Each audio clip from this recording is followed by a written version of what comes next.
Before the storm, there was silence. Before the fire, there was hunger. This is the story of a country that could no longer breathe, of people with empty hands and full hearts, of kings and candles, of fear and freedom. This is the story of France, and how, one day, the people stood up, and everything changed. Chapter 1. Hungry days, angry nights, Paris, winter. 1788. The wind was sharp, like a knife. It cut through clothes, skin, even hope. People walked slowly, heads down, hands inside torn pockets. Mothers held their children close, whispering, "Just a little longer. We'll find something to eat." But they didn't. The markets were empty. Bread was too expensive. A small loaf cost a whole day's pay, and even then, there was none left. Marie, a young girl with dark eyes and a red scarf, stood near a bakery window. Inside, she saw a single loaf, golden, warm, sitting on the shelf like a king on his throne. Her stomach growled. Her lips were dry. She turned to her brother, Paul. "Do you think he'll give us some?" she asked. Paul shook his head. "We have no money." Marie nodded, slowly. She knew, still. She didn't move. She stared at the bread like it was magic. Inside the bakery, the man behind the counter looked out. He saw her. He looked away. Around them, voices rose. "This can't go on. My children haven't eaten in 2 days. Where's the king? Where's his help?" The crowd grew larger and louder. A woman shouted, "They eat cake in Versailles, while we eat dirt." Someone laughed bitterly. "If we're lucky." Paul pulled Marie's hand. "Let's go." But Marie stayed. Her voice was quiet. "Why do they hate us?" "They don't hate us," Paul said. "They just don't care." That hurt more. At night, the city became colder. Fires burned in barrels. People sat close, sharing warmth. But not food. There was no food. Old men told stories. "When I was young, we had bad winters," one said. "But never like this." Another added, "Not just winter. The king takes, the nobles take, the priests take, and we give," someone finished, "until we have nothing." Marie listened. Paul watched the flames. He whispered, "What happens when people have nothing left?" No one answered. The next morning, the church bells rang, but not for Mass, for a death, a child. Marie didn't cry. She couldn't. Her eyes were dry now, like the fields outside the city. Paul stood up. "Enough." "Enough of what?" she asked. "Of waiting." Marie looked up. He was shaking. but not from cold. He was angry. All around them, others were angry too. Men with rough hands, women with tired eyes, young boys with no shoes, old men with empty hands. The anger was quiet at first, like a whisper. Then it became louder, like thunder. Something had changed. In the hunger, in the cold, a fire had started. Not in the streets, but in the hearts of the people. They were ready. And nothing, not even the king, could stop what was coming. Chapter 2. The Privileged Few. The palace at Versailles was golden. Golden walls, golden plates, golden shoes. It was like a dream, if you were inside. Outside, the dream ended. The real world returned, cold, gray, and hungry. But inside, the music played. "Ladies and gentlemen," the announcer called, "the Queen has arrived." Everyone turned. Marie Antoinette entered the ballroom. Her dress was blue silk. Her hair was high, like a mountain. Diamonds sparkled on her neck. She smiled. She laughed. She danced. A servant poured her wine, red and rich. Another brought cakes, pink, soft, sweet. And outside, a girl named Elise watched from behind the palace gate. Her hands were red from the cold, her clothes thin and wet. She had walked for hours. No shoes, no food, just hope. Hope that maybe someone would help. But the guards laughed. "Go away, girl." One threw a coin at her feet. She didn't pick it up. Inside the palace, a nobleman raised his glass. "To France," he said, "the greatest kingdom in the world." They all cheered. But they did not know France, not the real one. The real France worked in the fields. The real France carried water on its back. The real France paid taxes, while the rich paid none. Yes, the nobles paid nothing. The priests paid nothing. The king? He asked for more. And the people? They gave, and gave, and broke. Elise sat on a stone near the road. She looked at the stars. They were beautiful, far away, like everything else she needed. Her father used to say, "The stars belong to everyone." But now, even the stars felt stolen. She heard footsteps. A woman walked past in a fur coat. She didn't look at Elise. She didn't see her at all. In this country, some people were invisible. Elise whispered, "Do they even know we exist?" No one answered. At the palace, laughter filled the halls. Marie Antoinette danced faster. Her shoes sparkled.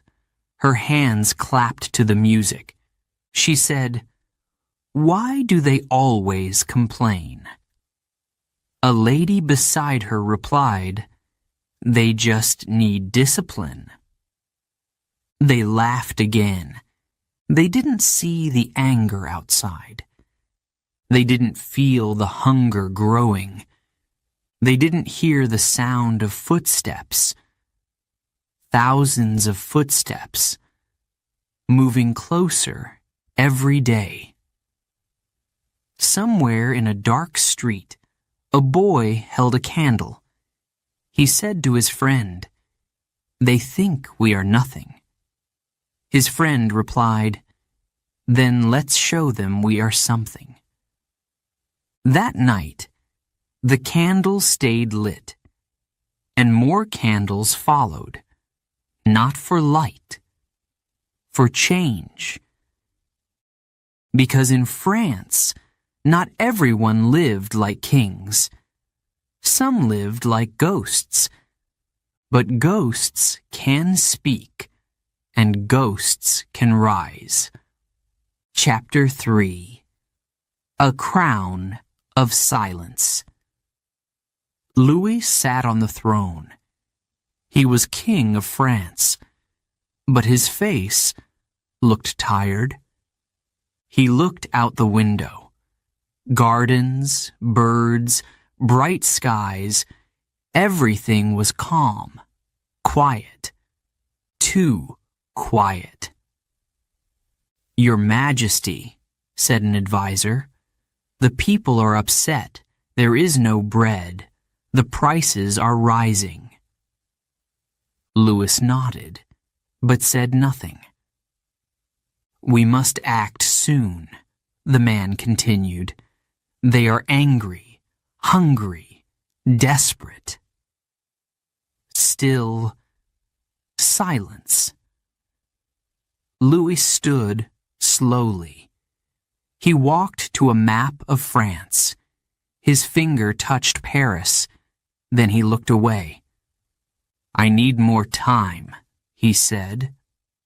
"Let me think." But the people were not waiting. Across the country, mothers cried, not because their children were sick, but because their children were starving. "No more flour," said the baker. "Try again tomorrow." Tomorrow! They needed bread today. In the market, a woman shouted, "My baby is dying." A man beside her growled, "While the king eats meat and gold." Another added, "And the queen wears pearls the size of eggs." They all knew the stories. Marie Antoinette and her dresses, her diamonds, her dances, her smile. She says, "Let them eat cake," someone whispered. "Cake?" Another spat. "We have nothing." The words spread like fire, and fire was coming. In Versailles, the queen looked in the mirror. "Does this necklace suit me?" she asked. Her maid smiled. "Very much, Your Majesty." Marie laughed. "Then I'll wear it tonight." Outside, a servant passed. He had heard the screams, seen the crowds. He knew what was coming, but no one asked him. He said nothing. And so, the palace stayed quiet. Too quiet. In the city, voices rose, louder, stronger. They must listen. They must see us. But the king did not see, and the queen did not hear. They were behind tall walls, walls of gold and silence. Elise, the girl from before, stood in the crowd. Her voice joined the others. We want bread.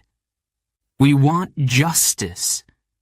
She had never shouted before, but now her voice felt powerful, alive. Because when no one listens, you shout.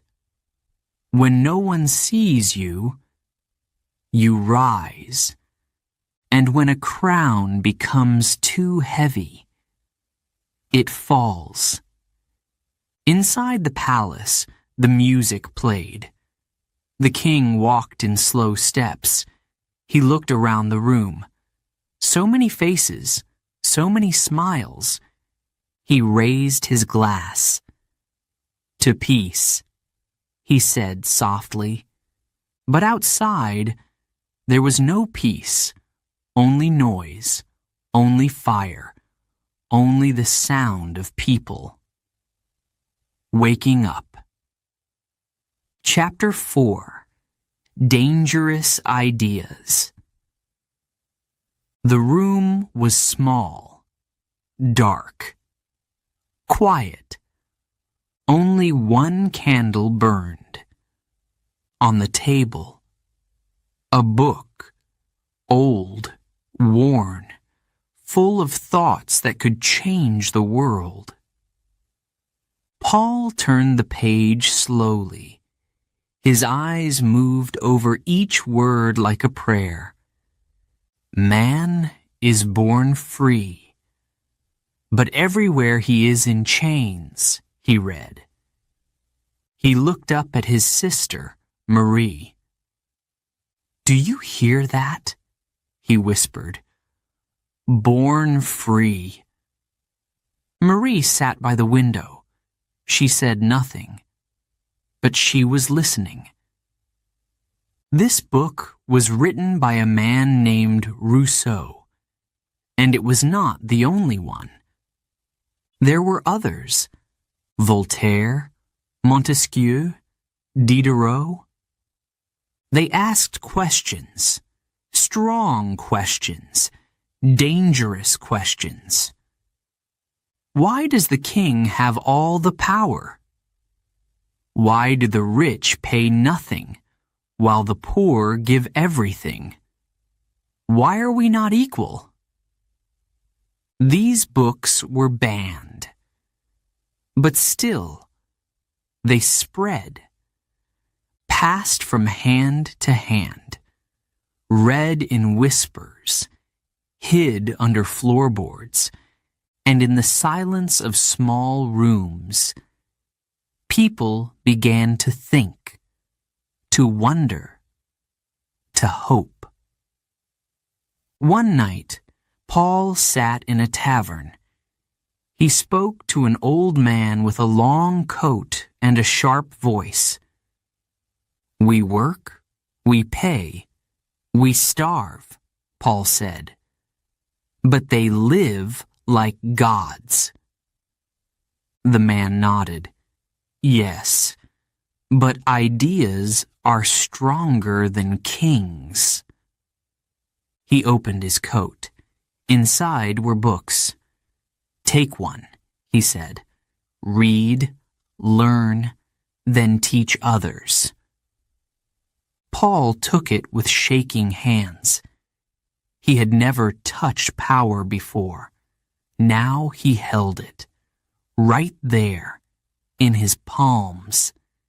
In the streets, things were changing, not fast, but clearly.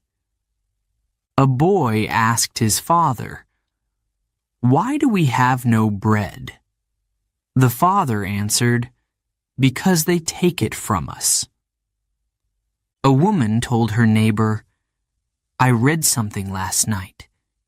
It said we have rights." Rights. That word was new, strange, beautiful. Rights? The neighbor asked. Yes, she said. We are not animals. We are people. And just like that, a fire lit in her eyes. In Versailles, the nobles began to worry. "These books are poison," one said. "They make the peasants think," said another.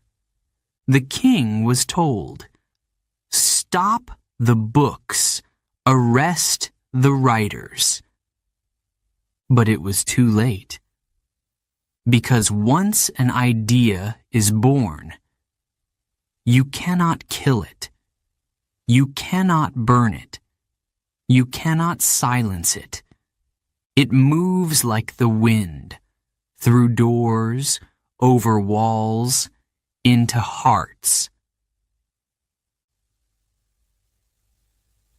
In their small room, Paul closed the book. "We deserve more," he said. Marie looked at him. Her eyes were tired, but bright. "You believe that now?" she asked. He nodded. "Yes, I do." She stood, walked to the table, and picked up the book. "Then let's believe it together." Outside, the wind howled. But inside, a new world was waking up. Chapter 5. The Voice of the People. The hall was full. Men stood in rows. Their coats were old, but their eyes were bright. It was May, 1789. For the first time in 175 years, the king had called the Estates General. 3 groups, 3 voices, 1 country, the first estate, the church, the second estate, the nobles, and the third estate, the people. Paul stood with the third, farmers, bakers, teachers, merchants. They had no power, but they had something stronger. Hope. He looked around the room. The nobles wore wigs and jewels. The priests held crosses. And the people wore the truth. They had walked for days. Some were hungry, some were tired, but all of them were ready.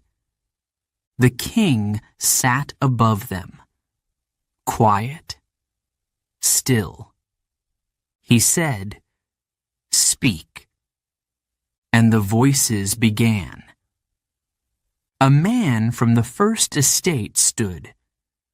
"The church serves God and King. We must protect order." A noble from the second estate rose next. "We have ruled for centuries. That must not change."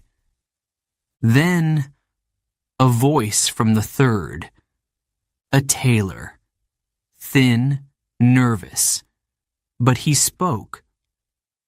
"We work, we pay taxes, we bleed for this land, and yet we have no say." Murmurs filled the room. Another man stood. "We are not asking for kindness. We are demanding justice." Then Paul stepped forward. His voice was not loud, but it carried. "We are France," he said. "Without us, there is no food, no streets, no kingdom. So why do we have no power?" The room fell silent. Even the king looked up. But the silence did not last. "No!" a noble shouted. "You forget your place," cried another. "This is dangerous talk." The king rose. "Enough," he said. "Each estate will vote separately." Gasps. This meant the first and second estates, the rich, would win. Again. The third estate stood frozen, angry, betrayed. It wasn't fair. It wasn't just. They had come to speak, but the door was closing. The next morning, Paul arrived at the meeting hall. The doors were locked. "What's happening?" someone asked. "They shut us out," another replied. "We're not welcome anymore." Paul looked around. Dozens of men, shivering, confused. Then one voice said, "Follow me." They walked, past shops, past guards, to a small indoor tennis court. There, they gathered. There, they stood. Someone raised a hand. "Let us make a promise, right here, right now." Paul nodded. "We will not leave until we have a constitution, a voice, a place in our own country." Dozens of hands rose in the air. "Yes, we swear it." The tennis court oath. Not a war, not a fire, but a promise. A promise that the people would not be quiet. Not anymore. In the palace, the king was told. They have formed their own assembly. Louis turned away. But he could not turn forever. Because when the people speak, the world listens. Chapter 6, Bastille Falls, Paris, July 14th, 1789. The sky was gray, the air heavy, but the streets were alive. Not with music, not with joy, with footsteps, voices, fire. The people were moving. Men, women, young, old, with sticks, with stones, with anger in their hearts. They marched, not for bread, not just for justice. They marched for freedom. Paul held Marie's hand tightly. They were in the crowd now, thousands around them. "What are we doing?" Marie asked. Paul's voice was calm, but fierce. "We're taking back our future." Ahead of them stood a great stone building, the Bastille, tall, dark, cold, a prison and a symbol, not just of walls, but of fear. Inside were weapons, gunpowder, and prisoners. But outside was power, the power of the people. The crowd stopped. For a moment, there was silence. Then, a shout. "Open the gates!" The guard stood still, nervous, sweating. They didn't expect this. Another voice. "We are the nation. You serve us now." Then, a shot. No one knew who fired first, but once it started, It did not stop. Boom, crack, smoke, screams, fire. Marie covered her ears. Paul pulled her behind a cart. All around them, people ran, fell, shouted, "We need more! Bring the cannons! Down with the Bastille!" Hours passed. The sun climbed, then dropped. The people did not leave. They did not break. And finally, the gates began to fall, stone by stone, hand by hand. The Bastille was breaking. At last, the prison surrendered. The people rushed in. They freed the prisoners. They took the weapons, and they took a piece of history. That night, Paris burned with light, not from fire, from candles in windows, from hope. Paul stood in the square. His hands were black with dust, but his eyes were bright. Marie looked at him. "You were right," she said. "We can change things." He smiled. "We already have." Someone nearby held up a broken chain. "Never again," he shouted. Another raised a piece of the Bastille wall. "This is our victory." And the crowd answered. With cheers, with tears, with the sound of a new beginning, untitled. In Versailles, the king heard the news. "The Bastille has fallen," his servant whispered. Louis sat in silence. He did not speak. He could not. He looked out the window. The world was different now, and it would never be the same.